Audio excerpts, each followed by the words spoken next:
একটি অন্ধকার ঘরে মৃত্যুর প্রহর গোনা থেকে আজকে আমাকে দ্বিতীয় জীবন দান করেছেন মহান আল্লাহ রাব্বুল আলামিন।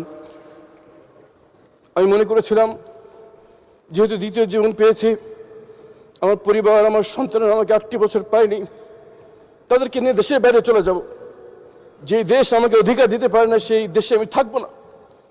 কিন্তু যখন 48 নম্বর ওয়ার্ড যুবদল সভাপতি সাজিদুল ইসলাম সুমন ভাইয়ের মেয়ে হাফসা ইসলাম রায়তার চোখের দিকে তাকায়, যে এখনো বাবার জন্য অপেক্ষা করে আছে, তখন যেতে পারি না। মাননীয় স্পিকার, আমরা যে কথা বলছি, আমরা যে বিষয়ের সাক্ষী, বেশ কিছু শক্তিশালী অপশক্তির বিরুদ্ধে আমরা সাক্ষী দিচ্ছি, যারা এখনো ক্ষমতাসীন অবস্থায় বিদ্যমান। আমাদের এই সাক্ষী তাদের ভীষণ অসুবিধার কারণ, এবং আমরা যদি কথা বলি তাদের আমাদের জীবনের ঝুঁকি এখনো রয়েছে। যেমনভাবে জীবন দিতে হয়েছে আমার ভাই হাদিকে।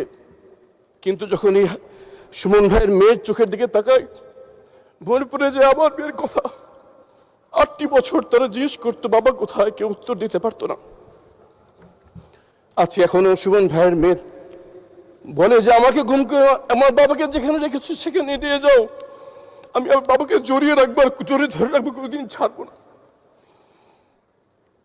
মোহাম্মদ পারভেজ ভাইয়ের মেয়ে আদিবা ইসলাম রিদি বলে, সবাই বলে ধরে নাও বাবা মারা গেছে, বাবা কি কোনো অঙ্ক যে ধরে নিব বাবা মারা গেছে? মাননীয় স্পিকার, এসব অসংখ্য মেয়ে, মা, স্ত্রীর চাপাক্ষ চোখের পানি, ক্ষোভ এখনো বিদ্যমান। এই রাষ্ট্র তাদের কোনো জবাব দিতে পারেনি। মাননীয় স্পিকার, আমি এখানে দাঁড়িয়ে গুমের ভুক্তভোগী পরিবারের পক্ষ থেকে 3টি দাবি উত্থাপন করতে চাই। প্রথম দাবি জবাবদিহিতা। যাদেরকে গুম করা হয়েছে তারা এখনো রাষ্ট্রীয় স্বীকৃতি পায়নি। মাননীয় স্পিকার, এই গুমের ভুক্তভোগীদের রাষ্ট্রীয় স্বীকৃতি প্রয়োজন। যারা গুমের সাথে জড়িত তাদের অনেকেই এখনো গুরুত্বপূর্ণ দায়িত্বে বিদ্যমান। অনেকে আইনের আওতায় বাইরে দাঁড়িয়ে দেশের ভিতরে অস্থিতি সৃষ্টি করার চেষ্টা করছে। এদেরকে বিচারের আওতায় আনতে হবে।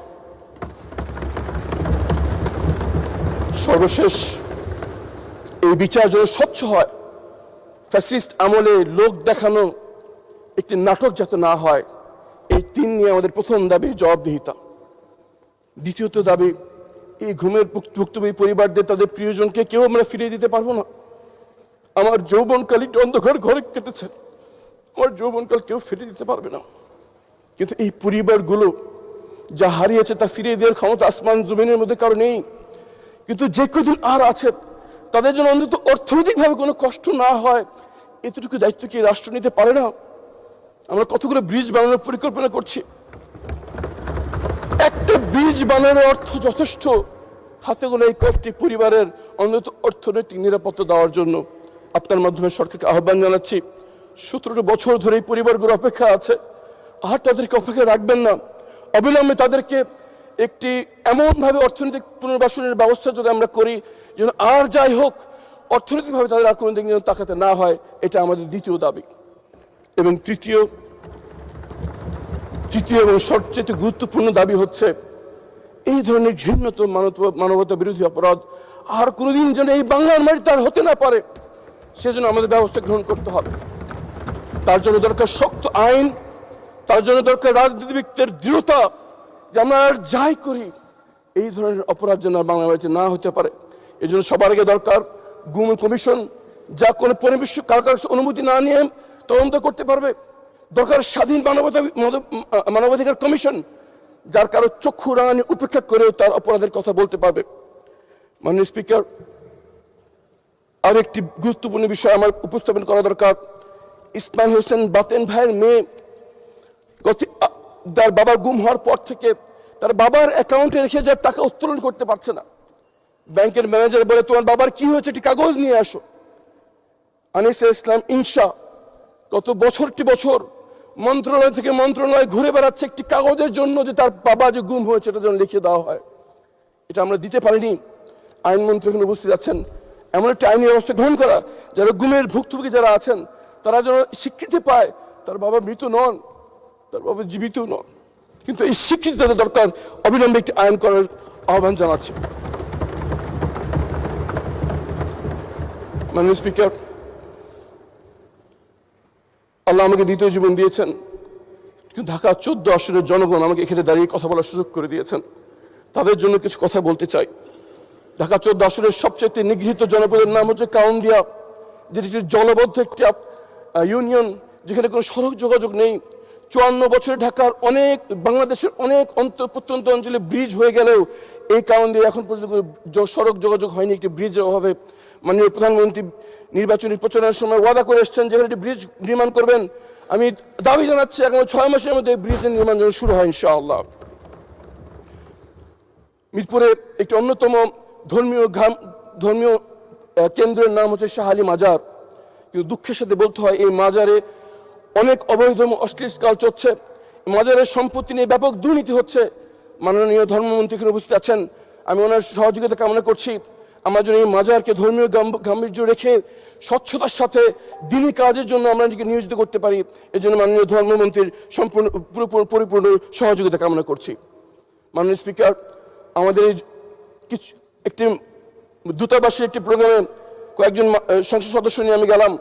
একজন সংসদ সদস্য পরিচয় দিচ্ছে যে আমি ইন্ডাস্ট্রিয়াল এলাকার এমপি, একজন পরিচয় দিলাম আমি অভিজাত এলাকার এমপি, আমি পরিচয় দিলাম আমি কিছু গরিব মানুষের এমপি, কিছু খেটে খাওয়া মানুষ যারা রোদে পুড়ে বৃষ্টিতে ভিজে আমাকে এই সংসদে পাঠিয়েছে এই আশায় যে একটি পরিবর্তন আসবে, তাদের ভাগ্যের পরিবর্তন ঘটবে।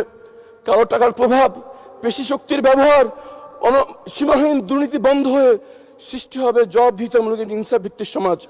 এর জন্য আমাদের প্রথম প্রয়োজন রাজনৈতিক ক্ষমতার বিকেন্দ্রীকরণ, জবাবদিহিতার একটি পরিবেশ সৃষ্টি করা, যাতে যে ক্ষমতা আসুক সে যেন শাসক। মাননীয় সদস্য, আপনাকে আরো 2 মিনিট দেওয়া হলো, বলেন। ধন্যবাদ স্পিকার। আমার এই গরিব মানুষগুলো রোদে পুড়ে বৃষ্টিতে ভিজে মাত্র কয়েকটা টাকা ইনকাম করে, সেখান থেকেও তাদেরকে চাঁদা গুনতে হয়। মাননীয় স্পিকার, এই চাঁদাবাজি হাতে গোনা কয়েকটা লোক লক্ষ লক্ষ মানুষকে জিম্মি করে রেখেছে, কারণ এই চাঁদাবাজদের পিছনে রয়েছে রাজনৈতিক শক্তি। আজকে মহান সংসদে দাঁড়িয়ে আহ্বান জানাচ্ছি, আমাদের কি আর কিছু পাওয়া আছে জীবনে? আমরা একজন মাননীয় সংসদ সদস্য, আমরা কেন এরকম চাঁদাবাজদের আশ্রয় প্রশ্রয় দান করব? আসলে আমরা শপথ গ্রহণ করি, যারা মানুষকে কষ্ট দেয়, যারা মানুষদের কাছ থেকে চাঁদাবাজি করে, যারা মানুষকে হক নষ্ট করে, এদেরকে আর যাই হোক আমরা রাজনৈতিক আশ্রয় প্রশ্রয় দেবো না ইনশাআল্লাহ। এবং ইনশাআল্লাহ আমি নির্বাচন ঘোষণা করেছি ঢাকা 14 আসনে কোনো চাঁদাবাজ সাথে আমার কোনো সম্পর্ক নেই এবং কাউকে আমরা চাঁদাবাজি করতে দেবো না ইনশাআল্লাহ। এই ঘোষণা প্রত্যেকজন সংসদ সদস্যের কাছ থেকে আমরা আশা করছি ইনশাআল্লাহ। ফুটপাথগুলো বেদখল হয়ে রয়েছে, খালগুলো দখল হয়ে রয়েছে, যার কারণে একটু বৃষ্টি হলে জলাবদ্ধতা হয়ে যায়। খেলার মাঠ নেই, যুব সমাজ খেলাধুলা করতে না পারার কারণে মাদকাসক্তির মধ্যে ঝুঁকে পড়ছে। শিক্ষা কেন্দ্র যেখানে আমাদের সন্তানের মানুষ হয়, সেখানে নিয়োগ বাণিজ্য চলছে, এগুলো বন্ধ হওয়া দরকার। আসলে আমরা ঘোষণা করি যে সবার আগে দেশ 5 বছরের দলীয় স্বার্থ নয়, 50 বছরের জাতি গঠনের কথা চিন্তা করে আমরা দেশ চালাবো ইনশাআল্লাহ। যদি আমরা এই কাজটি করতে পারি, তাহলে আমাদের শরীর যখন কবরে পৌঁছবে, তখন আমাদের রেখে যাওয়া কাজের বিনিময়ে কালকে আমাদের কঠিন প্রশ্নের সম্মুখীন হওয়া যখন আমরা হব, তখন এই কাজগুলো আমাদেরকে শেফায়াত দান করবে, আমাদের প্রশ্নের উত্তরকে সহজ করে দেবে, আমাদেরকে সঠিক সত্যিকার অর্থে সফলকার করবে এই দুনিয়াতে এবং চিরস্থায়ী জীবনে।